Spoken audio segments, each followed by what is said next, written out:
Hey, what's up there, guys? It is Daniel here, and before I get a million comments saying the video keeps flashing green, I know, and I apologize for it, but if you guys could just soldier through it this time, and it's only for about a minute or so. It's not through the entire video, it's just because I had to speed up some stuff, and I messed it up and got this in the final product.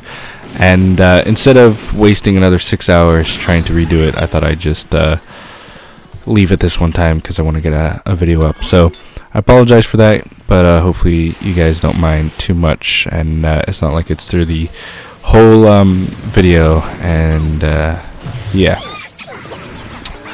But what's up? So probably a few of you guys have no clue what I'm playing here. This is Monday Night Combat, and this is one of the XBLA Summer of Arcade games, and it's pretty awesome. It is a hard game to explain, but I'll try my best, and I might not really be too like great. It's hard to explain, and I apologize if I'm not too clear on what I'm saying, but hopefully you guys understand me. So this is a third-person sort of tower defense game, but not really, but sort of. So it's a really weird hybrid, but really awesome. So let me try and explain. So there are two modes that you get in this game, or two that I know of. You have Blitz and Crossfire, and this is what I'm playing right now, Crossfire. But I will explain Blitz first because I think it's kind of a better way to do it. So Blitz is it's more or less like a firefight mode that meets a tower defense. It's more or less a tower defense game, to be honest. But how it works is that there is there's waves of enemies, and the enemies are robots, and what you got to do is protect your money ball, which is just a ball of money, and the robots are just kind of on a preset course, always trying to get to your money ball. So it's very much like a tower defense where they have set routes and come from different, spawn from different sides of the arena, or map, whatever you want to call it. And this is an actually really interesting mode, and you're not actually fighting against human players. The only human players you can have in Blitz mode are companions or friends, whatever you want to call them, teammates. And what teammates do is just you work together and try to get as far as possible. And so you have robots coming from you from all different directions, and the whole point is to protect and keep your money ball safe as long as possible. And as soon as your money ball gets destroyed, then you lose. And how the money ball gets destroyed is so in Blitz there's just robots, and they just shoot it or attack it until the shields go down, and once the shield goes down, it kind of plops down, and everyone can attack it then. So yeah, you just try and fend off waves of enemies, and that's sort of that. And you have turrets that you can place in different areas, and you can upgrade them, and they all have different upgrades. Like I think it's 3 per turret, and same applies for humans or human players. Like I should also mention, this is a class-based online game, so there are classes. So right here in this video I'm using the soldier class, which is just kind of assault rifle, and he has a sort of like a hover ability, a sort of C4 explosive device, and then a sort of charge attack, and you can level those skills up to level 3, and you can see me do the charge attack right there and just demolish that assassin. But there's I think 6 different classes, and it's a good range and variety, and it's actually really fun to play as different classes. Right here I was just kind of going for a gameplay, so I used this soldier class. And yeah, so you can place turrets and do all that stuff, and that's more Splits mode.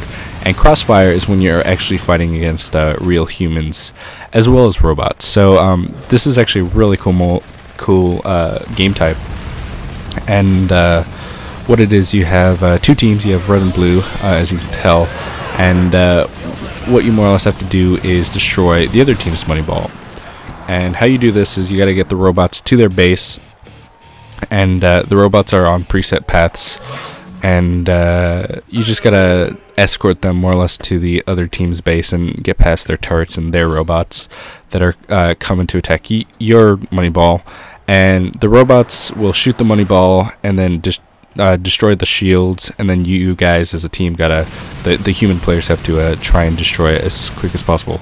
And the game is more or less until someone's money ball gets destroyed. So it's sort of complicated, but it's actually quite simple. It's just sort of hard to explain.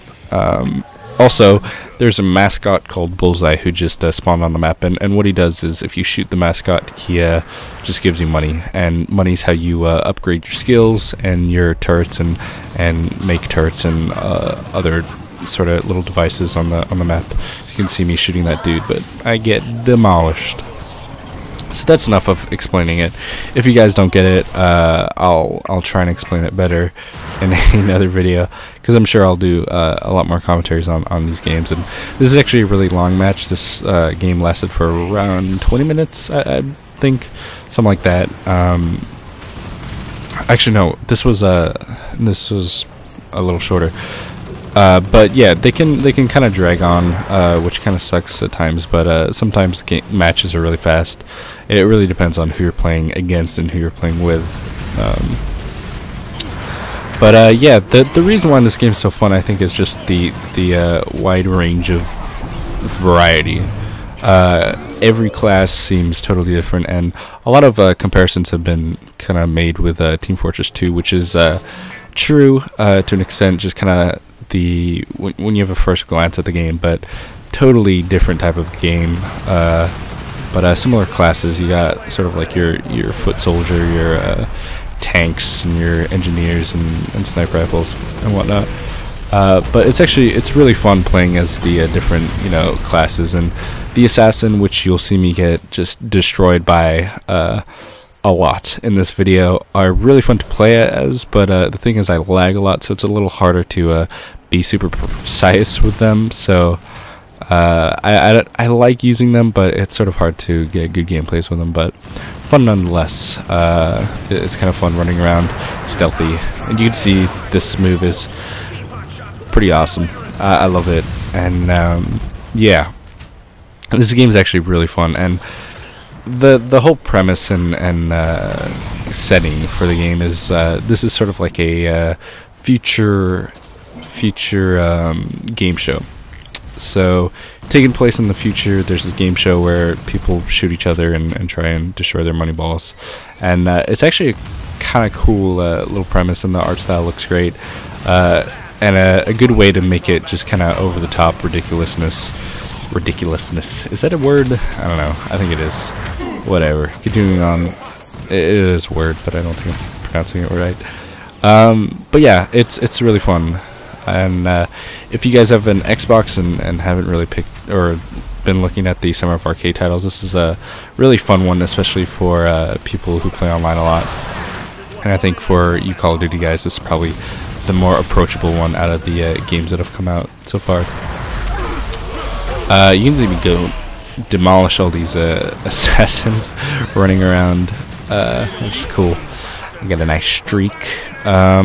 But yeah, the game is really fun, and I mean, as I said, go try it out. I'm sure there's a trial version that does it justice, and you guys can go check it out for yourself, because it's definitely worth a look, at least.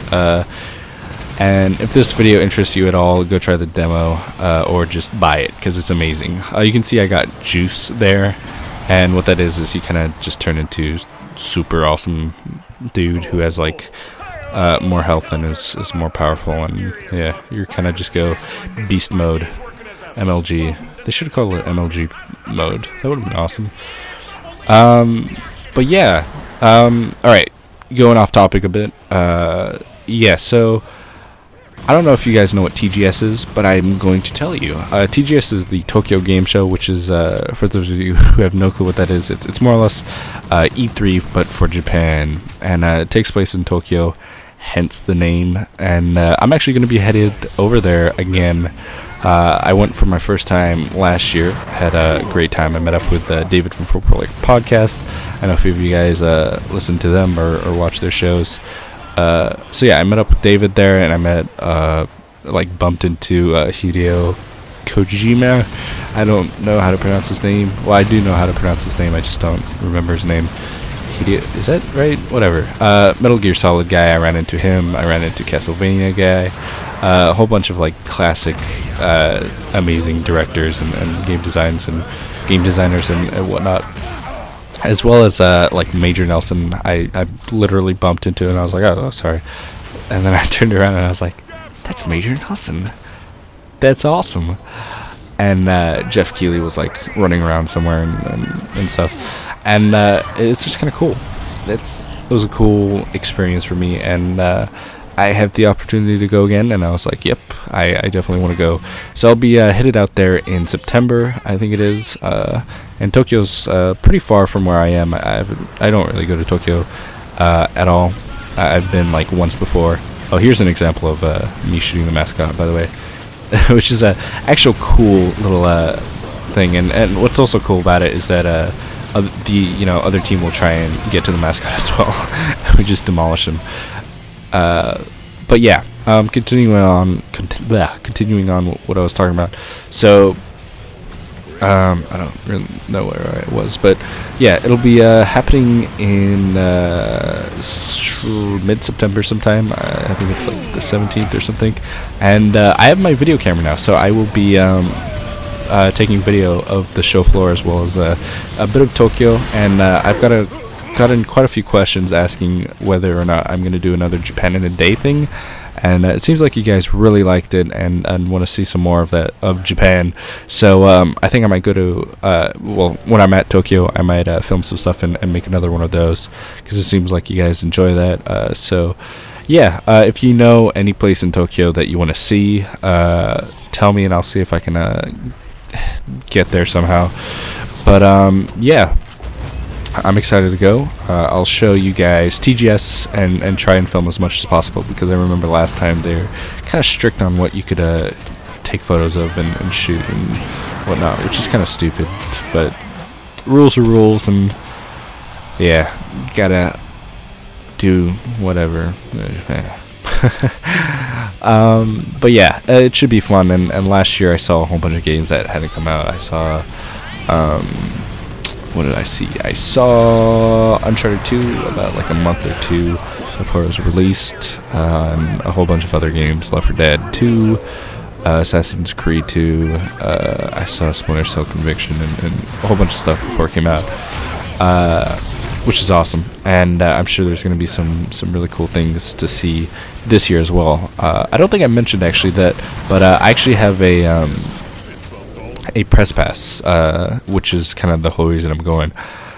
So if you guys don't really know how the press and public stuff kind of works, so the first 2 days of TGS are for the press, and then the second 2 days, or the next 2 days I should say, are for the public. So you can see here I get kind of bolted off the arena, and I thrust my way back on, and if you saw what I just picked up, that is bacon. Bacon is like a power-up which just makes everything better. I don't actually know what it actually does, but I heard that's, bacon's good, so yeah, I don't know. But yeah, I have a press pass, so I'll be going kind of on the exclusive days when it's a lot less hectic, but I will also go during the public days because it's super crazy. Japanese people are crazy. There's going to be probably a lot of cosplay and stuff, so I'll show you guys that. And yeah, you can see me go into Got Juice for like a second there. But yeah, that's the end of the game. You can see the money ball has money in it. He's dancing. It's great. Go check out the game and tell me what you think about TGS if you're excited for seeing that stuff. So I'll see you guys later. Have a good one. And yeah, bye-bye.